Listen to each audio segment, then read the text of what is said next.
திரு ரவி, அப்படிதான் பார்க்க வேண்டியது இருக்கா?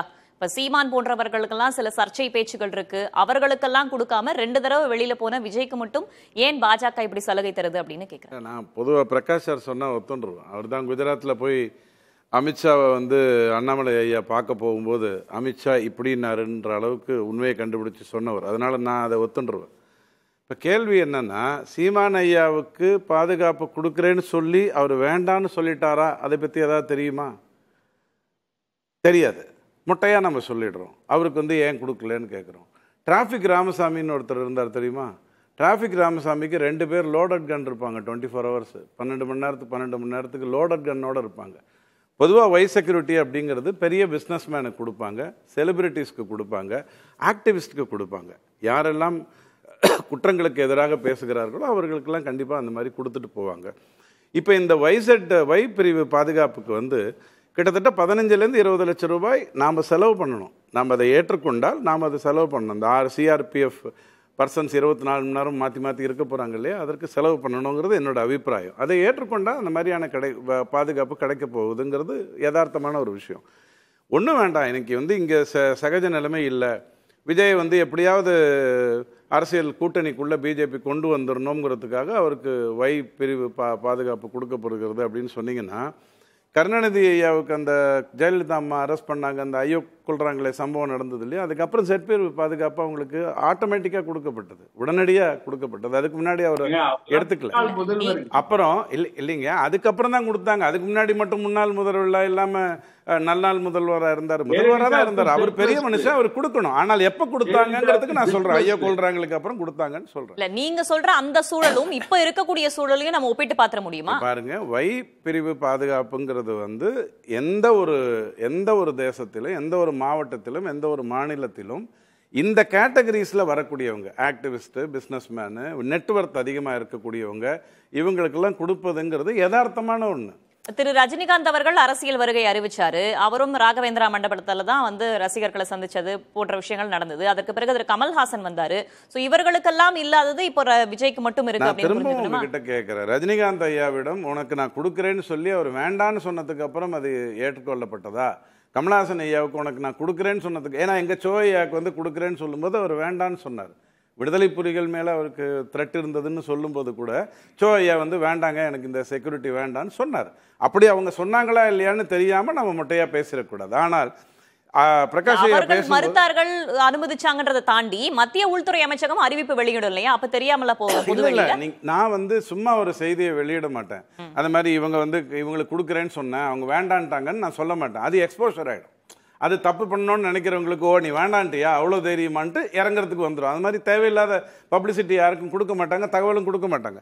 அடிப்படையில் இந்த இடத்துல இங்கே தமிழ்நாட்டை பொறுத்த வரைக்கும் இந்த செக்யூரிட்டி கொடுக்க வேண்டிய அவசியம் இருக்கா அப்படின்னு கேட்டால், தமிழ்நாடு காவல்துறை தான் பாதுகாப்பு கொடுத்துக்கிட்டு இருக்கு விஜய் ஐயாவுக்குங்கிறது எனக்கும் தெரியும். ஆனால் அவர் பரந்தூருக்கு போகும்போது ஏன் வேன்லேருந்து கீழேயே இறங்காமல் அதே வேனில் திருப்பி வந்தார்?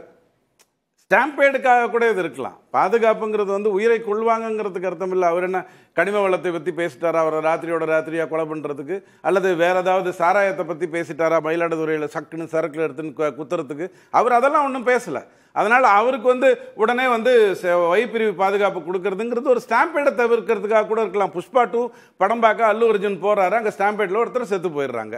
இப்போ இந்த இடத்துல பாதுகாப்பு கொடுக்கணுமான்னு கேட்டால் அந்த ஒரு வாரத்துக்கோ 10 நாளைக்கோ கொடுக்கணுங்கிற அடிப்படையில் அந்த முயற்சிகள்லாம் எடுப்பாங்க. ஆனால் என்ஐஏ அப்படிங்கிறது தமிழ்நாட்டுக்கு வருவதற்கு முன்னாடி இருக்கக்கூடிய சம்பவங்களை பற்றி பேசாதீங்க. ஜெயலலிதா அம்மா இதை வேண்டாம் நாங்கள் பார்த்துக்கிறோம் அப்படின்னு சொன்னாங்கன்னா அந்த காலகட்டமே வேற.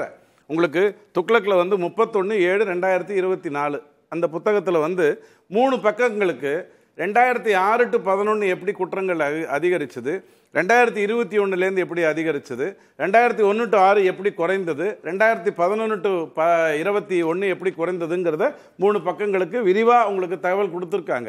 இதெல்லாம் நம்ம கண்கூட தெரிகிற ஒரு விஷயம். இப்போ இன்னொன்று நீங்கள் யோசிச்சு பாருங்க, இவர் வெளியில் வரணுங்கிறீங்க. இவர் வெளியில் வந்தால் என்ன ஆகுங்கிறது எல்லாருக்கும் தெரியும். உடனே அவர் மொய்க்கப்படுவார், அந்த இடம் ஒரு பெரிய ஸ்டாம்பேட் ஆகும், ஒரு பெரிய ப்ராப்ளம் ஆகும். அப்ப இவர் வெளியில வரணும்னா இவருக்கு ஒரு பாதுகாப்பு கொடுக்கறது நல்லதுன்னு ஒரு அரசு நினைக்கிறதுல எந்த தப்பும் இல்லை. இப்ப என்ஐஏ இங்க வந்ததுக்கு அப்புறம் எத்தனை விதமான அரசு நடக்குதுன்னு நீங்க பார்த்திருக்கீங்க. தொடர்ந்து வந்து இந்த தீவிரவாதிகள் அரசியல் தலையீடுன்றது எதுவும் இல்ல, இயல்பா நடக்கக்கூடிய ஒரு விஷயம்ங்கறீங்களா? அரசியல் தலையீடு இருக்கக்கூடாதுங்கிறது உங்களுக்கு சொல்றேன். ஆனா ஒரு பேச்சுக்காக சொல்றேன். இப்ப கஞ்சா கருப்பு வந்து ஒரு இடத்துல ஒரு தகவல் சொல்றாரு, ஒரு ஒரு ஒரு கத்துறார், கோவப்படுறார், அப்படியே வச்சுக்கோங்க. அண்ணாமலை ஐயா பேசும்போது கஞ்சா கருப்புக்கே விவரம் கொடுக்கல அப்படிங்கிற மாதிரி ஒரு கருத்து சாதாரணமா சொல்றாரு. உடனே நம்ம மாரத்தான் சார், நம்ம மா சுப்பிரமணியம் ஐயா வந்து என்ன சொல்றாரு, கஞ்சா கருப்பு விஷயத்துல அவர் கிளறினார்னா பாதிப்பு வரும் அவருக்கு தான். இது ஒரு அமைச்சர் சொல்லக்கூடிய ஒரு வார்த்தையா? அப்போ நான் எனக்கு இன்செக்யூரிட்டிங்கிறது வந்து இருக்குங்கிறது யதார்த்தமான ஒரு உண்மை. அது விஜய்க்கு இருக்குமான்னு கேட்டா விஜய்க்கு பன்மடங்கு இருக்கும். ஒரே ஒரு உதாரணம் சொல்லிடுறேன். 2006 to 2011 எந்த திரைப்படம் ரிலீஸ் ஆனாலும் அது கலைஞர் டிவிக்கு தான் விற்கப்பட வேண்டும். 2021 எந்த திரைப்படம் வர வேண்டும் என்றாலும் அது குறிப்பிட்ட பிலிமுக்கு தான் வரணும். நம்ம இந்த விஷயத்தை பத்தி பேசுவோம். இப்ப நீங்க சொன்ன காலகட்டத்துல அவர் அரசியலே கிடையாது, அவர் அரசியல் கட்சி.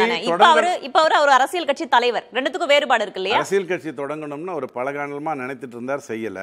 ஆனால் இப்ப தொடங்குவதற்கான காரணம் இந்த மாதிரியான அச்சுறுத்தல்கள் தான் அப்படிங்கறத உங்களுக்கு சொல்றேன்.